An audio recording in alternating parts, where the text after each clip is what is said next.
What's up, y'all? What is up? It's your girl, EJ. Welcome back to the channel. Today, we're talking about Power Book Goes 4 Force. This is the season finale, and these are my quick thoughts. Let's get into it.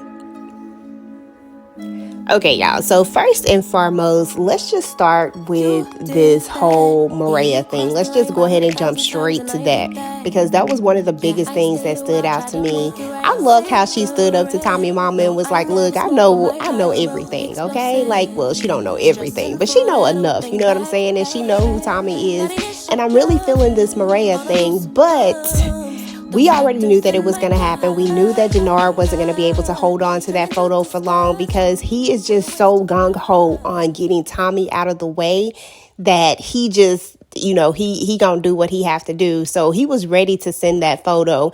And he and Shanti and this whole takeover CBI thing, like, you are no better than Tommy if we are looking at it from this aspect. Like, you basically trying to do the same exact thing. In a sense, at least he's like actually bringing something to the table. Like, this whole partnership, this whole being the connecting would never have happened without Tommy.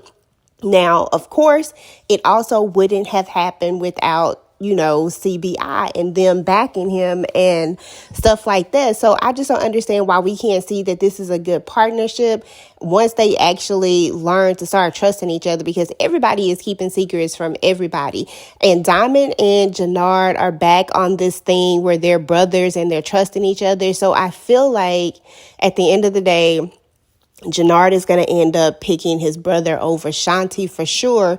But the damage that's already being caused when Diamond find out that Jannard been up to the same stuff, I don't know how they going to come back from that, because it is going to come out. But we already see that they're leading up to this whole Tommy and Diamond thing going south. Like, this is what they're building up to. We already knew that this is where we were going to end up at, because Diamond is like, look, you didn't do this by yourself. We did this, and you know how Tommy is. I think we followed this character, Tommy, this entire time. So we get Tommy, but Jannard, Diamond, they don't understand Tommy, and they see it from a different angle. Now, whereas Diamond does see the value of having Tommy, he also is listening to Jannard kind of fill his head with the fact that Tommy trying to take over, and he not looking at it as a partnership. And I'm just like, both of y'all done some old bullshit. You out here making moves too. Like, you've done stuff that you haven't told Tommy about.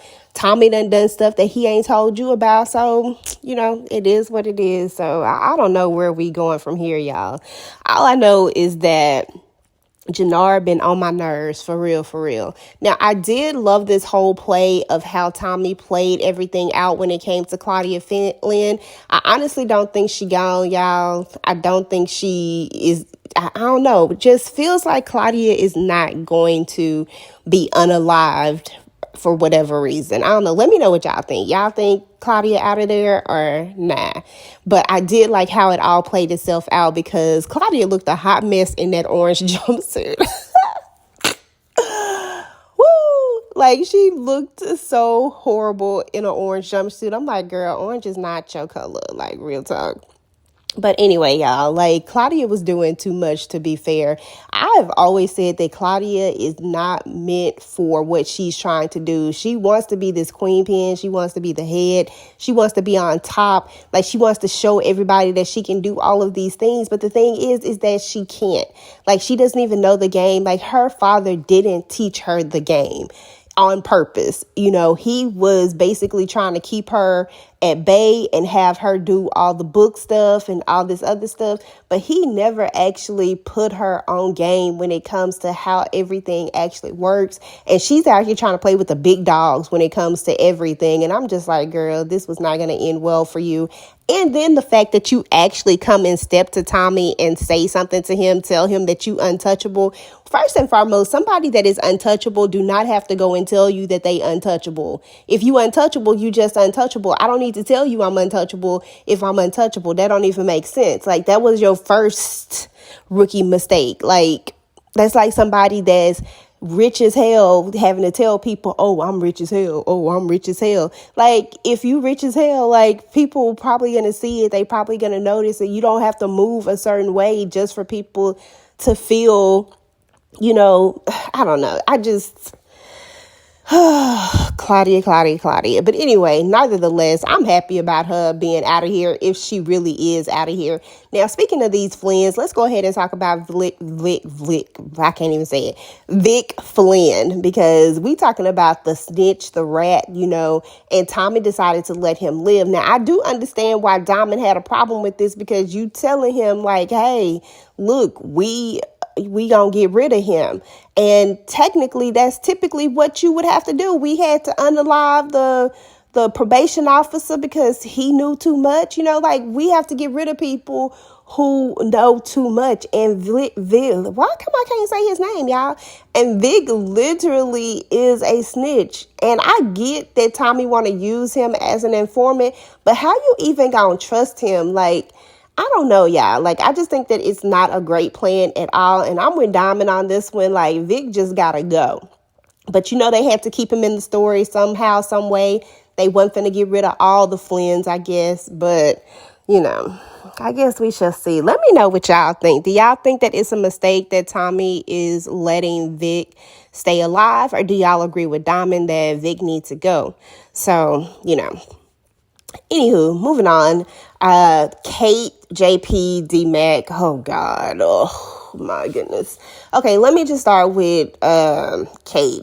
Kate is who she is, and I get that she's been trying to make these changes and she's trying to do better. And I'm all for that. But we have to realize that Tommy has grown up with this woman all his life. I can't even imagine how many times she probably told him that she was going to get clean and then never did it. Now, I'm not saying that Tommy ain't wrong for always trying to feed her drugs, but this is what they're conditioned to. This is what he knows.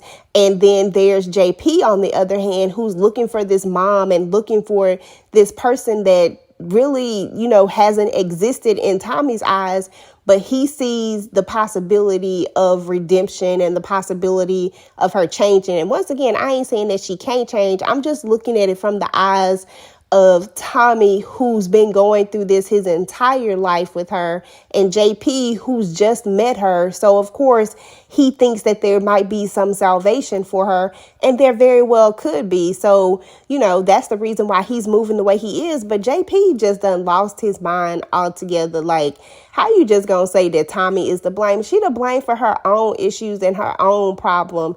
You know what I'm saying? Like, and then your son just go off on you, done cussed you out. What, is that his fault too? Is it his fault that your son was out here being a killer way before Tommy ever came into the picture? Your son was out here in CBI, out here doing all this dirt. Like, your son is who he is, and you're the one that didn't try to look hard enough for him and all that type of stuff. And his mom raised him. I mean, to be fair, we really should be blaming her, because she the one who raised him without a father, all because you felt like he wasn't going to be man enough just because he didn't rock the way you wanted him to rock. Like, let's just be real. Let's look at who the real culprit is. You're the one who took this man out of your son's life, and now he grew up without a father figure, and he out here looking for a family, and he done called CBI his family now. And then he don't listen, but yet they keep wanting to blame Tommy for everything. Like, you don't listen. You actually unalived an entire cop. An entire cop. They asked you to stay your behind in the house. That's all they asked you to do. Before you got sent off, you were just asked to stay in the house. But no, you couldn't even do that. You kept going outside. Once again, JP asked you to stay put. But no, you couldn't stay put. You decided you gonna go get revenge and you gonna do this and then try to step to Diamond. Now you put Diamond in a whole nother situation, because it's gonna be a whole nother issue. And you gave Jannard even more ammunition.